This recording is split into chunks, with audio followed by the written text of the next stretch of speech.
Ito ang DWTK.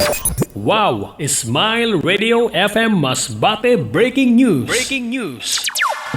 Nakakulong na matapos maiatubang sa korte na nag-issue sin search warrant para sa umano armado na drug dealer sa sitio Apurong, Barangay Nabangig, Munisipyo, San Palanas. Tansya sa arresting unit sa PNP, nasa 170,000 pesos ang kantidad sa ginatuudan shabu na nakuha sa itinago sa mga pulis na pangaran sa suspect na Ray. Nakuha sa 49 anyos na driver ang 25 gramo sa shabu sa ikinasahan na operasyon sa tropa ni Police Captain Nick Belbes, Hepe San Palanas PNP, kaupod an intelligence unit kag trupa san 502nd Company san Provincial Police Office. Pwera sa shabu, nakuha man sa mga otoridad ang tulo na 9mm caliber pistol, mga bala kag usad na shotgun. Ginsangat na kontra sa suspect ang duha na magkaiba na kaso sin paglabag sa Republic Act 9165 o Violation of Comprehensive Dangerous Drugs Act of 2022 kag Violation of Comprehensive Firearms and Ammunition Regulation Act o Republic Act 10591. Para sa Wow Smile Radio Masbate Line, ini si Edwin Gadya nagbabareta. Sa Wow Smile Radio Masbate,